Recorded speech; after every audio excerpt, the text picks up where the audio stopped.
পদ্মজা ইলমা বেহেরোজ পর্ব ৪১। আজকে আমি পদ্মজা উপন্যাসটি আপনাদের মাঝে পর্ব ৪১ পাঠ করে শোনাব। হাওরে বিশাল জলরাশি কখনো ঢেবে উত্তাল পাতাল, আবার কখনো মৃদু বাতাসে জলের উপর চাঁদের পোতের ছবি খেলা। নৌকা বাজারের দিকে যাওয়ার পথে ধরলেন, তাই মোর্শেদ নিস্তব্ধতায় বৈঠক ভেঙে বৈঠা নিয়ে বসলেন। নৌকা নিয়ন্ত্রণে এনে যেতে থাকেন রাধাপুর হাওরের দিকে। ওনার খোমটা আড়ালে কখন খোপা খুলে গেছে পদ্মজা খেয়াল করেনি। হেমলতা দেখেন পদ্মজার চুল হাওরের জলে ডুবে আছে। তিনি মৃদু স্বরে পদ্মজাকে বললেন, চুল ভেজে যাচ্ছে মা। পদ্মজা জুতে সামনে নিল, খোপা করে খোমটা টেনে বলল, কখন খুলে গেছে খেয়াল করিনি। অনেকক্ষণ কেউ কোনো কথা না বলে হেমলতা চাঁদের দিকে তাকিয়ে আছে এমন মনে পদ্মজা ডাকল, আম্মা। হেমলতা অশ্রু ভরা চোখে তাকালেন। পদ্মজা কিছু বলার আগে তিনি বললেন, পূর্ণা গল্প শুনবি? পূর্ণা গল্প বলতে পাগল, শুনতে খুব ভালোবাসে। খুশিতে বাকবাক্যম হয়ে বলল, শুনব। কষ্টের গল্প, কিন্তু গল্প হলেই হলো। হেমলতা হাসলেন। পদ্মজা নড়ে চড়ে বসল। সে আন্দাজ করতে পারছে তার মা তাকে কোন গল্প বলবে। হেমলতার দুই হাতে জলে নিয়ে মুখ ধুয়ে নিলেন। এবার মোর্শেদের দিকে তাকিয়ে হাসলেন। পেছন ঘুরে বসে পদ্ম প্রশ্ন করল, মুখ না দেখে গল্প শুনতে ভালো লাগবে না? পূর্ণা মুখ গোমরা না করতে বলছিল। পদ্মজা এক হাতে খপ করে ধরে আটকে দিল। মাকে বলল, যেভাবে ইচ্ছে বলো। হেমলতা বড় করে দম নিয়ে বলা শুরু করলো। আব্বার প্রথম স্ত্রী মারা যায় অল্প বয়সে। আব্বা প্রাইমারি স্কুলের শিক্ষক ছিলেন, একজন বুদ্ধিমান উদার মনের মানুষ ছিলেন। অন্যদিকে আম্মাকে যৌতুকের জন্য মুখে তালাক দিয়ে বাড়ি থেকে বের করে দিয়েছিল তার প্রথম স্বামী। বাপের সংসারে এসে সমাজে তোপে পড়তে হয় আম্মাকে। আব্বার উদার মন ছিল, তাই তিনি আবলা অসহায় আম্মাকে বিয়ে করার সিদ্ধান্ত নেন। আমার নানার কাছে বিয়ের প্রস্তাব দেন। নানান সন্দেহে রাজি হয়ে যান। রাজি হবে নিবান কেন?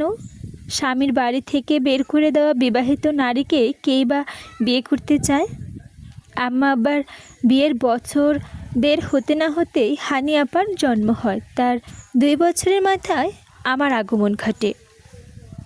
কথার মাঝে পদ্মজা পুলকিত হয়ে বলল, সেদিন নিশ্চয় গাছে গাছে ফুল ফুটেছে।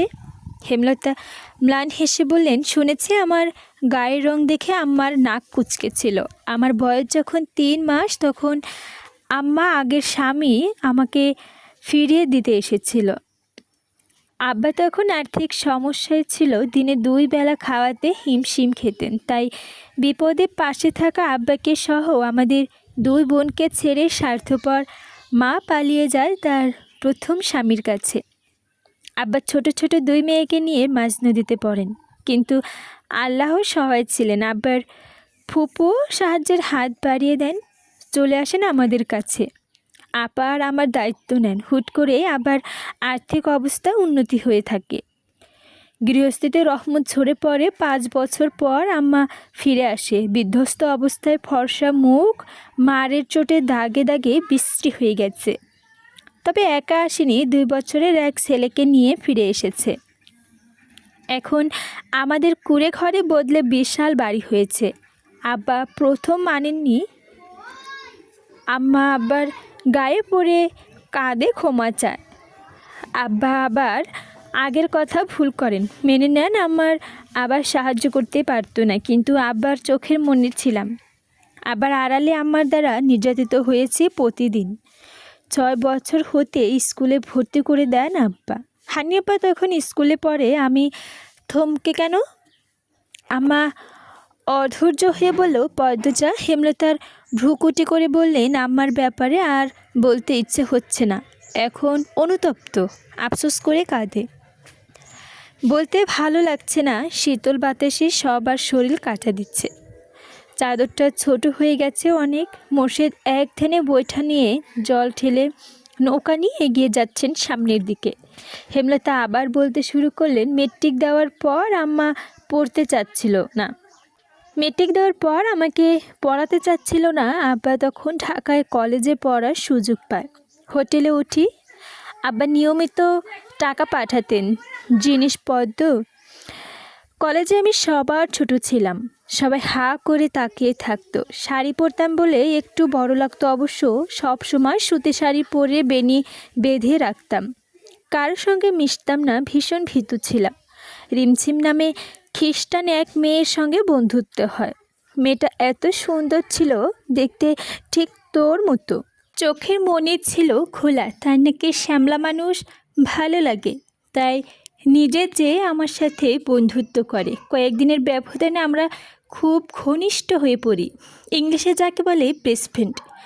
রিমঝিমের সঙ্গে মাঝে মাঝে ওর বড় ভাই আসতো, নাম ছিল যেসু। যেসু একদম রিমঝিমের আরেক রূপ। চোখ ধাঁধানোর সৌন্দর্য ছিল দুই ভাই বোনের। যেসু ভাইয়া বলে ডাকতাম তাকে। যেসু ভাইয়া মজা করে বলতেন, ধর্ম এক হলে হেমলতাকেই বিয়ে করতাম। পদ্মজা ফোন না খারাপ লাগছে শুনতে? না মা, এক স্বরে বলল দুজন দুজন। পদ্মজা বলল, পরে কি হলো? তখন অলন্দপুর থেকে রাজধানীতে চিঠি পৌঁছাতে 2 সপ্তাহ লাগতো। একদিন কলেজ ছুটির পথে হানিয়াপার চিঠি পেলাম। পাশে রিমঝিম ছিল। যেসু ভাই সবে মাত্র এসেছে রিমঝিমকে নিয়ে যেতে। চিঠি পড়ে জানতে পারি আব্বা হাওড়ে গিয়েছে মাছ ধরতে। আব্বা নৌকা চেয়ে কয়েক হাত দূরে নৌকায় সুজন নামে একজন ছেলে ছিল। তখন ভারী বর্ষণ হচ্ছিল, বজ্রপাত হচ্ছিল একটার পর একটা। একটা বজ্রপাত সুজনের উপর পড়ে, সঙ্গে সঙ্গে ছেলেটা ঝলসে যায়। আব্বা ছিটকে পড়েন জলে। দুজন থেকে একজন জেলে ঘটনাটি দেখতে পায়। তারা আব্বাকে তুলে নিয়ে যায় বাড়িতে। এরপর থেকে আব্বা কানে শুনতে পায় না, ঠিক করে হাঁটতে পারে না, মস্তিষ্ক অচল হয়ে পড়ে। এই খবর শোনার পর হাউমাউ করে কান্না শুরু করে। কখনো একা অলন্দপুরে আসেনি, আব্বা গিয়ে আনছেন। খুব অসহায় হয়ে পড়ি, কী করে বাড়ি যাব। যেসু ভাই সব শুনে আমার কান্না দেখে বলেন, বিকেলের ট্রেনে অলন্দপুরে নিয়ে যাবেন। আমি তখনও কাঁদছিলাম। একবার শুধু আনন্দপুরে যেতে চাই, আব্বাকে দেখতে চাই। যদিও জানতাম অনেক দিন হয়ে গেছে এই দুর্ঘটনার। আটপাড়া পৌঁছাতে পৌঁছাতে অনেক রাত হয়ে যায়। বাড়ি এসে দেখি সদর ঘরের দরজা তালা মারা, কেউ নেই বাড়িতে। মুরগি আর গরু ছাড়া বারান্দায় ঘরে দরজা ছিল না, শুধু একটা চৌকি ছিল। বড্ড ক্লান্ত ছিলাম, তাই চৌকিতে শুয়েই ঘুমিয়ে পড়ি। ঘুম ভাঙে আমার চেঁচামেচিতে। জিজু ভাই নিজের অজান্তে আমার পাশে কখন ঘুমিয়ে পড়েছিল বুঝতে পারিনি। দীর্ঘ যাত্রার কারণে আমার মতো তিনিও ক্লান্ত ছিলেন। আমার জন্মদাত্রী মা গ্রামবাসীকে ডেকে চেঁচিয়ে থাকেন, যেন হাতে নাতে চোর ধরেছেন। অবস্থা বেগতিক দেখতে ভরকে যাই, কিছু বলতে পারি না। যেসু ভাই সবাইকে অনেক বোঝানোর চেষ্টা করে, কিন্তু কেউ বুঝেনি। তখন নিয়ম খুব কঠিন ছিল। যেসু ভাই খ্রিস্টান শুনে সবাই আরও ক্ষেপে যায়। আব্বার সামনে গ্রামবাসী আমাদের দুজনকে মাথা ন্যাড়া করে দিল। কোমর সমান চুল ছিল আমার। মাথা ন্যাড়া করতে গিয়ে মাথার চামড়া ছিঁড়ে ফেলে, রক্ত বের হতে থাকে গল গল করে। আমার করুণ অবস্থা দেখে আমার তখনও হুঁশ আসে। গ্রামবাসীর হাত থেকে আমাকে বাঁচানোর চেষ্টা করে, কিন্তু পারেননি। গায়ের রং কালো, তারপরেও রক্তাক্ত ন্যাড়া মাথা। কী যে বিশ্রী রূপ হয়েছিল। আমি আর একমাত্র ভরসার আব্বাকে চিৎকার করে ডেকে কেঁদেছিলাম। আব্বা শোনেননি, আমার দিকে শুধু হাঁ করে তাকিয়েছিলেন। কিছু লোক যেসু ভাইকে অনেক মারধর করে। সেদিন রাতে ওনাকে রক্তাক্ত অবস্থায় ছুঁড়ে ফেলে দেয় নদীর পাড়ে। গরুর ঘরে গোবর ওপর বেঁধে রাখে আমাকে। দূর দূরান্তের মানুষ দেখতে আসে। আমি তখন নিঃশ্বাসে নিঃশ্বাসে নিজের মৃত্যু কামনা করছি। একবার বাঁধন ছাড়া হতে পারলে আত্মহত্যা করব বলে পণ করি। হাত বাঁধা ছিল, তাই দাঁত দিয়ে নিজের হাঁটুতে বোকার মতো কামড় দিতে থাকি একের পর এক, যাতে মরে যাই।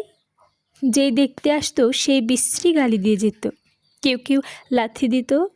রাধাপুরের হারুন রশিদ আছে না, ওনার আব্বা তখন আনন্দপুরের মাতব্বর ছিলেন। ওনারা গোয়ালঘরে বন্দি ছিলাম। 2 দিন পর আমাকে ছাড়া পেয়ে ইচ্ছা হচ্ছিল গলায় কলসি বেঁধে ছুটে গিয়ে নদীতে ঝাঁপ দিতে, কিন্তু পারিনি। শরীরের একটুও শক্তি ছিল না। দৌড়ে পালাতে গিয়ে হুমড়ি খেয়ে পড়ি গোয়ালঘরের বাইরে। ধরালো কিছু একটা ছিল মাটিতে পড়তে হাতের বাহু ছিঁড়ে গল গল করে নামের রক্তধারা। এই যে আমার বাহুটার দাগ, এটা সেই দিনই হয়েছে। হেমলতা মেয়েদের ডাক্তার দেখানোর জন্য ঘুরে তাকালেন। দেখেন তার 2 মেয়ে মুখে হাত চেপে কাঁদছে। হেমলতা হাসার চেষ্টা করে বললেন, তোদের মরা কান্না শুরু করেছিস কেন? হেমলতার কথা শেষ হতেই ঘূর্ণিঝড়ের মতো 2 মেয়ে ছুটে আসে তার দিকে। নৌকা দুলে উঠে হেমলতা চমকে গিয়ে দ্রুত নৌকায় উঠে নিজের ভারসাম্য রক্ষা করে। চিৎকার করে উঠে নারে। কথা শেষ করার পূর্বেই বুকে ঝাঁপিয়ে পড়ে 2 মেয়ে। জড়িয়ে ধরে আম্মা আম্মা বলে কাঁদতে থাকে। 2 মেয়ে এত শক্ত করে দৌড়ে ধরেছে যেন হেমলতার মনে হচ্ছে এখনই দম বেরিয়ে যাবে। তাদের কান্না থামানোর কোনো লক্ষণ নেই। হেমলতা দুজনের পিঠে হাত বুলিয়ে সান্ত্বনা দেয়। কিছুতেই কিছু হলো না, তারা কেঁদেই চলছে। হেমলতা কঠিন স্বরের ভান করে মুর্শিদকে উদ্দেশ্য করে বললেন, নৌকা ঘোরাও, এদের আর কিছু বলবো না। পদ্মজা ঠোঁট কামড়ে কান্না আটকাতে বলল, আর কাঁদবো না পূর্ণা, আর কাঁদিস না, তোমাকে শুধু জড়িয়ে রাখি। হেমলতা পদ্মজার মাথায় চুমুর দিয়েও রাখলেন। রাখ। পূর্ণা নাক টানছে। হেমলতাকে বললেন, আমাদের এক ঘরে করে দেওয়া হলো। বাজারে ভেষজ উপারে আবার চিৎকার চলছিল, সেটাও বন্ধ হয়ে গেল। কেউ আমার পরিবারের মুখ দেখতে চায় না, দেখলে ওটা ছুঁড়ে দিত। বলা হয়নি সেদিন রাতে আব্বা আম্মা মামার বাড়ি ছিল। ওই বাড়ির পাশে একজন ডাক্তার থাকতো, আব্বাকে দেখাতে গিয়েছিল। হানিয়াপার বিয়ে দেওয়ার জন্য আম্মা উপড়ে পড়ে লাগে, যেন যখন হিমেল আম্মার পেটে তখন 7 মাস চলে। আমার উপর আমার মার প্রতিদিনই চলতে থাকে। আমার জন্য পরিবার এত ক্ষতি হলো, হানিফ স্কুলে যেতে পারে না, সবাই দূর দূর করে তাড়িয়ে দেয়। ওদিকে হিমেল আসার সময় ঘনিয়ে এসেছে, কোনো যাত্রী আসেনি। আম্মা একা যুদ্ধ করে হিমেলকে জন্ম দেয়। সব মিলিয়ে আমাদের জীবন নরক হয়ে ওঠে। 2 বছর 2-1-এর মধ্যে আব্বা কিছুটা সুস্থ হন, আল্লাহ রহমতে হাঁটাচলা করতে পারেন। আগের মতো সব কিছু না বুঝলেও মোটামুটি বুঝতেন। হানিয়াপার বিয়ে ঠিক হলো। বনেদি ঘর থেকে প্রস্তাব এসেছিল, শর্ত একটাই, 5 বিঘা জমি দিতে হবে। আমাদের জমি ছিল 5.5 বিঘা। আম্মা 5 বিঘা জমি দিয়ে হানিয়াপার বিয়ে দিলেন। সব কিছু স্বাভাবিক হলো, যদিও মাঝে মাঝে অনেকের কথা শুনিয়েছি। এক সময় আমার বিয়ের প্রস্তাব এলো, তোদের আব্বা একসঙ্গে আমার বিয়ে হয়। বিয়ের কয়েক মাসের মধ্যে জানতে পারি তোদের আব্বার 2য় স্ত্রী আমি। শেষ কথাটা হেমলতা মোর্শেদের দিকে তাকিয়ে বললেন। মোর্শেদ চোখের দৃষ্টি নত করে ফেললেন। পূর্ণা খুব অবাক হয়ে তাকালো মোর্শেদের দিকে। হেমলতা পূর্ণাকে নিজের দিকে ফিরিয়ে নিয়ে বললেন, তোর আব্বা ভুল বুঝিস না মা, ভালোবাসার উপর কিছু নেই। সে তার প্রেমিকাকে ভালোবেসে লুকিয়ে বিয়ে করেছিল, কাউকে জানতে দেয়নি। আমাকে তার পছন্দ ছিল না। একসময় বিরক্তি হয়ে আমার মারধর করে। ভীষণ বদমেজাজি আর জেদি ছিল তোদের আব্বা। জেদ করে তোদের দাদা বিয়ে করিয়েছিলেন। তাই রাগ মেটাতে আমার উপর বাদ দে যেসব কথা। 1971 সাল মুক্তিযুদ্ধ শুরু হয়। যান বাঁচানোর তাগিদে মানুষ যেদিকে পারে পালাতে থাকে। অলন্দপুরের পাকিস্তানি ক্যাম্প তৈরি হয়। শহর থেকে একটা দল আসে, যারা যুদ্ধ করতে, তাদের যুদ্ধের জন্য প্রস্তুত করতে। তোদের আব্বা তার প্রথম স্ত্রীর কাছে বেশি থাকতো। আবার তোর 2 চাচা যুদ্ধে চলে যায়। আমি একা ছিলাম খালি বাড়িতে। চারদিকে অত্যাচার, জুলুম। ইচ্ছে করে দেশের জন্য কিছু করতে মনে সাহস নিয়ে স্কুলের প্রধান শিক্ষকের সঙ্গে যোগ করি। তিনি কমান্ডার আবু কালামের সঙ্গে যোগাযোগ করিয়ে দেন। প্রধান শিক্ষক গোপনে গ্রামে যুবক যুবতীদের অনুপ্রেরণা দিতেন যুদ্ধের জন্য। এক সময় খবরগুলো পাকিস্তানিরা পেয়ে গেল, তিনি শহীদ হলেন। ট্রেনিংয়ে অংশ নিয়ে হয়ে উঠলাম একজন মুক্তিযোদ্ধা। প্রথম অপারেশনে আমরা সফল হই, উড়িয়ে দিই অলন্দপুরের ক্যাম্প। এরপরে চলে যায় আরেক এলাকায় হাতে রাইফেল নিয়ে পরবর্তী অপারেশনে নামি। তখন ধরা পড়ে যায় পাকিস্তানিদের হাতে, বন্দী হয়ে কারাগারে থাকি। স্বচক্ষে দেখি ধর্ষণ, শারীরিক অত্যাচার, কি বর্বরতা তাদের। রড দিয়ে পিটিয়েছে, পিঠের দাগগুলো এখনও আছে। কারো কয়েকদিন থাকতো হয়তো আমি ধর্ষিত হতাম। তার আগে আবু কালামের বুদ্ধির কাছে হেরে গেল তারা। ফেরার আগে চোখ বন্ধ করে এক নিঃশ্বাসে দুজনকে ছুরি দিয়ে হত্যা করে আসি। দেশ স্বাধীন হয়, চারদিকে স্বাধীনতার উল্লাস। আমি তখন হাসপাতালে চিকিৎসাধীন, আরও অনেকেই ছিল সেই হাসপাতালেই। জেসু ভাইও চিকিৎসা চলছিল, তিনিও একজন মুক্তিযোদ্ধা। রিমঝিমের সঙ্গে ফের দেখা হলো। 1 মাস লাগলো সুস্থ হতে।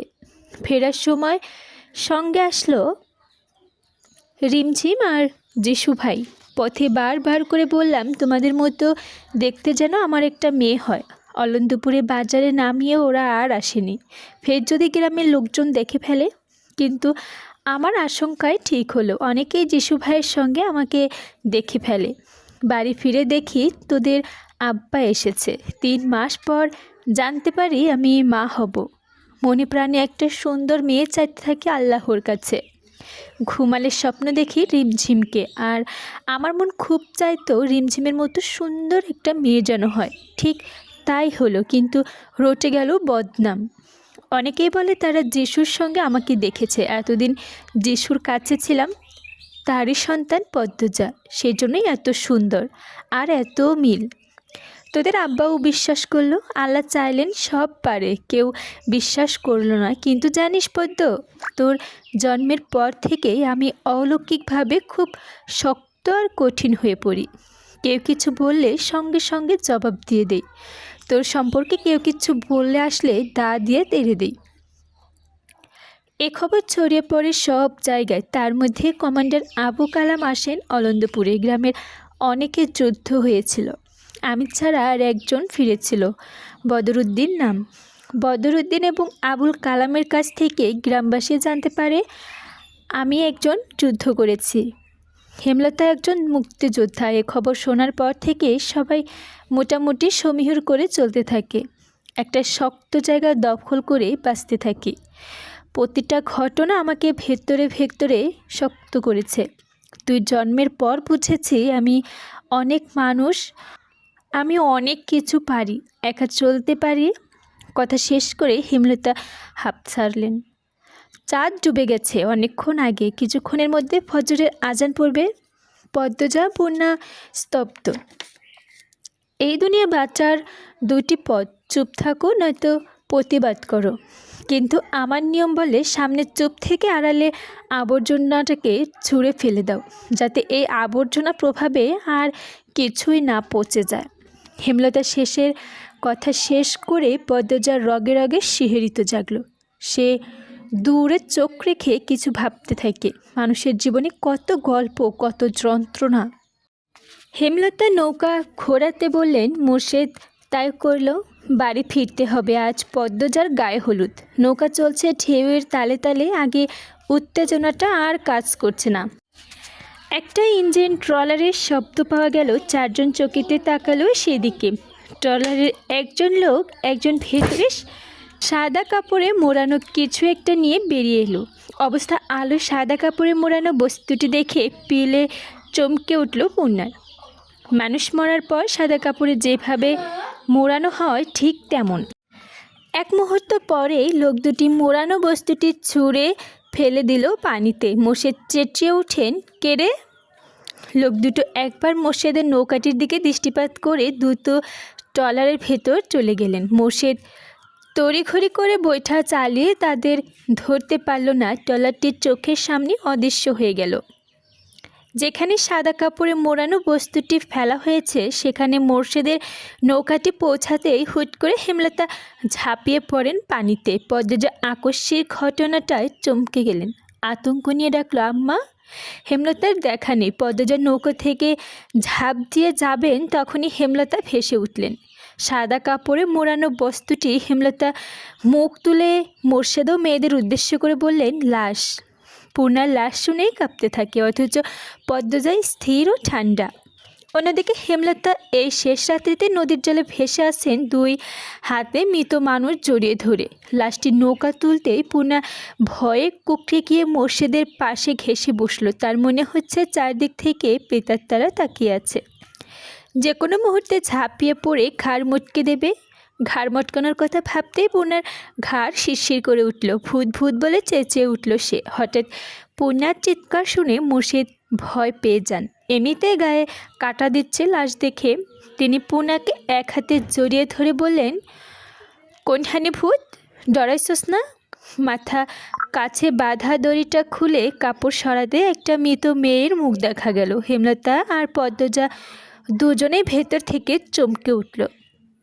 হেমলতা এদিক ওদিক তাকিয়ে মানুষের উপস্থিত দেখে নিল, এরপর কণ্ঠ খাদে নামিয়ে বলল, চিনি না তো, তুই চিনিস? পদ্মজা মাথা নাড়িয়ে জানালো সে চেনে না। পরপরই মোর্শেদকে ডাকলো। পদ্মজার আব্বা, দেখেন তো আপনি চেনেন নাকি?